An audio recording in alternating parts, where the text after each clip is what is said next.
और ये दबाव के साथ जब भयबंधन की सरकार है तो जब बहुमत कम होगा तो एकदम बिखर जाएगा ये। जब आप कहते हैं कि हम सबसे बड़ी पार्टी हैं, ये कॉन्फिडेंस कहां से लाते हैं? क्या आपको पता है 52 को कितनी बार मल्टीप्लाई करना पड़ेगा 303 बनाने के लिए? कहां से लाते हैं कॉन्फिडेंस?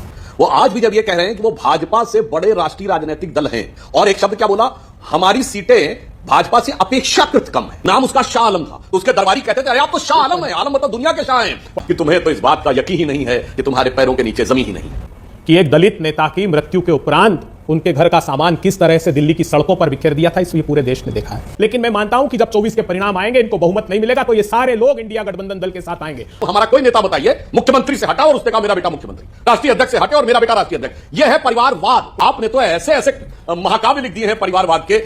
दोस्तों नमस्कार, स्वागत है आप सभी का। आप देख रहे हैं एसके डिबेट। बिहार में एनडीए में सीटों का बंटवारा करीब करीब तय हो गया है। चाचा और भतीजे में खींचतान को सुलझा दिया गया है। चाचा भतीजा मतलब चिराग पासवान और पशुपति पारस।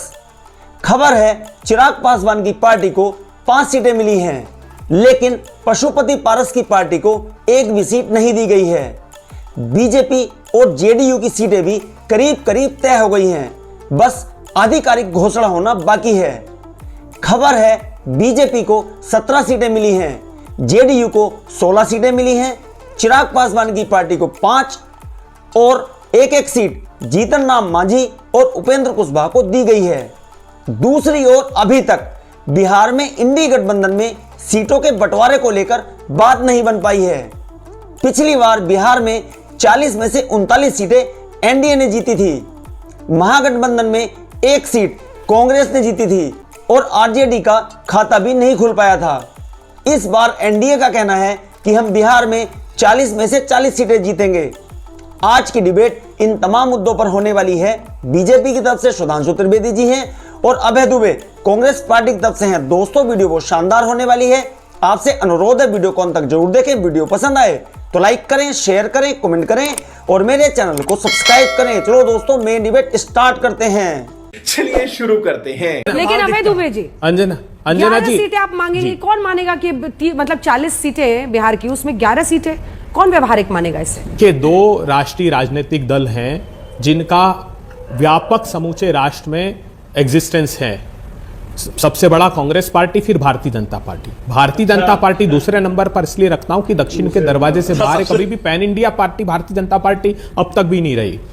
कांग्रेस पार्टी चूंकि व्यापक, आप देखिए आज भी 18 स्टेट में हमारे कम होने के बावजूद 18 राज्यों में सांसद हैं, तो हमारे साथ वहां वो दल लंबे समय से कालांतर तक उनके साथ प्रतिस्पर्धा रही। ये बात हमने कही थी और हमने कहा था कि फिर भी बड़ा हृदय रखकर हम हर संभव, हर राजनीतिक दल चाहता है कि ज्यादा से ज्यादा सीट मिले उसको प्रांतों के स्तर पर जब राष्ट्र के चुनाव हो, लेकिन एक समन्वय स्थापित करके हम इस बड़ी लड़ाई को बड़े हृदय के साथ लड़ना चाहते हैं। भारतीय जनता पार्टी की तरह नहीं। बताइए, कोई आवाज ही नहीं आ रही इनके दल में। सिर्फ ये चिराग पासवान, आप देखिए ना, पशुपति पारस जी का एक बयान आपको सुनने को नहीं मिलेगा, क्योंकि इतना अधिक दबाव है। और ये दबाव के साथ जब भयबंधन की सरकार है तो जब बहुमत कम होगा तो एकदम बिखर जाएगा ये जो तथाकथित 38 दल हैं, जिसमें से 9 का मेंबर ऑफ पार्लियामेंट नहीं है, 16 का 9 ने चुनाव नहीं लड़ा, 16 का मेंबर ऑफ पार्लियामेंट नहीं है, ये टूट के बिखर जाएगा। जब आप कहते हैं कि हम सबसे बड़ी पार्टी हैं, ये कॉन्फिडेंस कहां से लाते हैं? क्या आपको पता है 52 को कितनी बार मल्टीप्लाई करना पड़ेगा 303 बनाने के लिए? कहां से लाते हैं कॉन्फिडेंस? आप जानती है 414 सीटों का राजनीतिक दल कांग्रेस पार्टी रही है देश में। इन 400 पर एड़ी चोटी का जोर लगा रहे हैं, जो कभी संभव ही नहीं भारतीय जनता पार्टी के लिए। लिख के रख लीजिए आप। दक्षिण के दरवाजे के बाहर फेंक दिया गया जिस राजनीतिक दल को, उससे तुलना नहीं की जा सकती। हाँ, सीट के संदर्भित विषय पर कह सकता हूं कि हमारी सीटें उनसे अपेक्षाकृत कम है, लेकिन हम दशक दर दशक देश में रहे। उत्तर, पूर्व, पश्चिम, उत्तर, दक्षिण सारे प्रांतों में कांग्रेस ही कांग्रेस थी। 6 दशक तक कांग्रेस पार्टी थी और आने वाले 6 दशक तक फिर कांग्रेस पार्टी रहेगी। अंजना जी, आपने जो सवाल पूछा था ना कि कांग्रेस व्यवहारिक क्यों नहीं होती है, अभय जी के उत्तर में उसका जवाब आ गया। वो आज भी जब ये कह रहे हैं कि वो भाजपा से बड़े राष्ट्रीय राजनीतिक दल हैं और एक शब्द क्या बोला, हमारी सीटें भाजपा से अपेक्षाकृत कम है, मतलब 303 और 52 उनको अपेक्षाकृत कम नजर आ रहा है। दक्षिण भारत में इस समय इस लोकसभा में हमारे लोकसभा सांसद आपसे ज्यादा है और उत्तर भारत में दिल्ली 0, उत्तराखंड 0, हिमाचल 0, राजस्थान 0, MP 1, गुजरात 0, UP 1, राष्ट्रीय दल है। इस पे तो मुझे वो लाइन याद आती है, जब मुगलों का बादशाह एक था शाह आलम, जब सारी सल्तनत खत्म हो गई थी, वो एक तरीके से मराठों कैप्टिव हो गया था, नाम उसका शाह आलम था, तो उसके दरबारी कहते थे अरे आप तो शाह आलम है, आलम मतलब दुनिया के शाह हैं। तो उसके लोग कहते थे हकीकत यह है सल्तनते शाह आलम दे लाल किले ते पालम, यानी जिनका प्रभाव क्षेत्र लाल किले से पालम यानी आज के आईजीआई एयरपोर्ट के इलाके तक था, वो शाह आलम समझते थे। बस इसी कारण से आपकी यह स्थिति है। इसीलिए माननीय प्रधानमंत्री जी ने सदन के पटल पे बोला था कि तुम्हें तो इस बात का यकीन ही नहीं है कि तुम्हारे पैरों के नीचे जमीन ही नहीं। सच्चाई यह है कि बिहार हो, यूपी हो, बंगाल हो, वहां आप छोटे भाई के ही रूप में हैं। आखिर क्यों आप लोग ये समझौता नहीं कर पाते हैं? इस पर आपने कभी सोचा? अगर सोचा है तो एक जवाब दे दीजिएगा।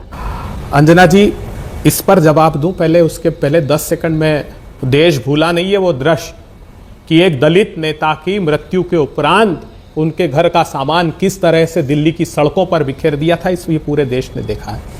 ये जो भय बंधन की शहंशाहकृत पिक्चर चल रही ना, इसका एक सत्ता के अतिथि कलाकार भी है ओवैसी जी, जिनका जिक्र आप बीच में कर रही थी। जहां जहां चाहते हैं वहां सत्ता के अतिथि कलाकार उन राज्यों में पहुंच जाए। बड़े परिवारवाद की व्याख्या बहुत लंबी लंबी सुन रहा था मैं।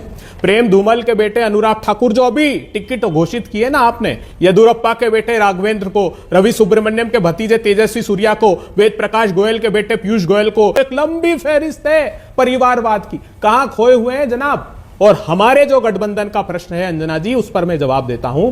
हम बहुत बड़े हृदय के साथ काम कर रहे हैं क्योंकि ये देश बचाने की लड़ाई है। हमने हर संभव कोशिश की है, यहां बड़े छोटे का प्रश्न नहीं है। जहां राहुल गांधी जी ने कहा कि जो मजबूत हो, जिस प्रांत में जीत सकता हो, दृढ़ता से इनके खिलाफ लड़ें। जो भय बंधन के लोग थे वो चले गए भयवश, लेकिन मैं मानता हूं कि जब 24 के परिणाम आएंगे, इनको बहुमत नहीं मिलेगा, तो ये सारे लोग इंडिया गठबंधन दल के साथ आएंगे। हाँ। जो दृश्य देश ने 2004 में देखा था वो हम पुनः परिभाषित करेंगे। उस समय 335 सीटों का दल था। एक सवाल का तो जवाब दे दीजिए। वो कहते हैं ठीक है, वो कहते हैं एमपी में, राजस्थान में, छत्तीसगढ़ में मैं नहीं लड़ा, फिर क्यों नहीं आप लोग जीत लिए? कब तक उनको बी टीम कहेंगे? नहीं, देखिए, वो तो आपने खुद ने बताया कि जहां पर जहां पूर्वांचल के क्षेत्र में, बिहार में, मैं बिहार के इलेक्शन में रहा हूं, वो सीटें चुनकर दी जाती है जहां पर वो पोलराइज कर सकते हो। और वो सारे बयान ओवैसी साहब देते हैं जिस पर पोलराइजेशन होता है। आपकी औकात बता रहा हूं सर, बुरा नहीं मानना सर। ये जो बैठे हैं अभय दुबे जी, अविभाजित आंध्र प्रदेश में एमआईएम यानी ओवैसी की पार्टी के साथ मिलकर सरकार ये चला चुके हैं। अब सोचिए, एक सरकार चला चुके हैं, और जब वो ओवैसी के भाई ने वो घटिया वाला बयान दिया था, उस समय इनके साथ वो लोग सरकार में थे अविभाजित आंध्र प्रदेश में, और ये कह रहे हैं इधर का उधर चले जाने के भी हम उनको अपना मानते हैं, इसीलिए सब गड़बड़ हो जाता है। तो अब बिल्कुल ये मामला एक्सपोज है। अब मैं परिवारवाद पे जवाब देता हूं। नमल किशोर जी, देखिए, मैं दर्शकों से भी कहना चाहता हूं, वाद शब्द से समझना चाहिए पूंजी और पूंजीवाद में अंतर है। जैसे पूंजी हर व्यक्ति को चाहिए, जीवन यापन करने के लिए चाहिए, जीवन में संसाधनों के लिए, आवश्यकता के लिए पूंजी चाहिए। पूंजीवाद यह होता है कि सब कुछ पूंजी मेरे पास होनी चाहिए। उसी प्रकार मैं यह कहना चाहता हूं, हमारा कोई नेता बताइए मुख्यमंत्री से हटा और उसने कहा मेरा बेटा मुख्यमंत्री, राष्ट्रीय अध्यक्ष से हटे और मेरा बेटा राष्ट्रीय अध्यक्ष। यह है परिवारवाद। प्रधानमंत्री जी स्पष्ट कर चुके हैं, किसी के परिवार का व्यक्ति चुनाव में नहीं लड़ेगा, ऐसा नहीं कहा जा सकता, राजनीति में नहीं आएगा, नहीं कहा जा सकता। परिवारवाद यह है कि मेरे ही हाथ में रहेगा और जब हटेगा। मैं 50 बार यह बोल चुका हूं, पुनः कह रहा हूं, अंजना जी के परिवार का कोई व्यक्ति आज तक में या पत्रकारिता में नहीं आ सकता, यह टैग नहीं लगाया जा सकता। मगर परिवारवाद यह है कि अंजना जी कहें जिस दिन मैं हल्ला बोल छोड़ूंगी, परिवार का व्यक्ति एंकर बनेगा। तो आप यहां एंकरशिप है, यह परिवारवाद है। इसलिए पूंजी और पूंजीवाद में जो अंतर है वो परिवार और परिवारवाद में अंतर है। यही नहीं, अभी और सुनिए भाई। ये बताइए, क्या रामविलास पासवान जी ये कहे कि मैं मुख्यमंत्री पद से हटा तो मेरे रहते हुए मेरे ही सरकार, मेरे ही मंत्रिमंडल में, मतलब मैं कैबिनेट हूं तो राज्य मंत्री फलाना बन जाए, या मैं हटूंगा तो फिर ये मेरा बेटा मंत्री बन जाए। आपने तो अद्भुत कार्य किया था ना। पार्टी के मीटिंग में बोले हैं कि भविष्य दिमागी है। पूरा कर ले। सुनिए सर, एक लाइन पूरी करनी, सिर्फ एक लाइन पूरी करनी, एक लाइन। बोलिए। देखिए, कांग्रेस ने एक लकीर खींची थी परिवारवाद की। देखिए, जब इंदिरा जी बनी वहां तक एक थोड़ा अलग मान सकता हूं, क्योंकि इंदिरा जी नेहरू जी के जमाने में भी राजनीति में सक्रिय थी, फ्रीडम आंदोलन के समय से। राजीव जी बने, वो एक अलग इन्होंने नया प्रयोग किया कि 2 साल पहले व्यक्ति को बना दिया। मगर साहब, जब राबड़ी देवी जी को बनाया था, वो तो भारत की राजनीति का अचंभित करने वाला प्रयोग था।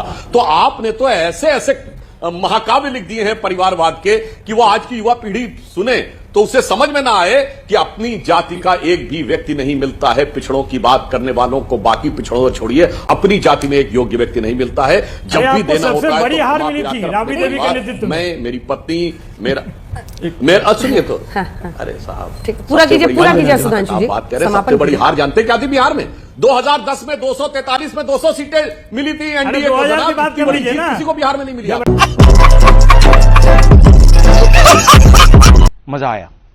देखा दोस्तों, आपने सुधांशु त्रिवेदी जी और अभय दुबे दोनों को सुना। आप किसकी बात से सहमत हैं? दोस्तों, आपको क्या लगता है, क्या बिहार में इस बार एनडीए 40 में से 40 सीटें जीत पाएगा? कमेंट सेक्शन में कमेंट करके बताएं। और अगर वीडियो पसंद आई हो तो लाइक करें, शेयर करें, कमेंट करें और मेरे चैनल को सब्सक्राइब करें। चलो दोस्तों, मिलते हैं अगली वीडियो में। जय हिंद, वंदे मातरम, जय श्री राम।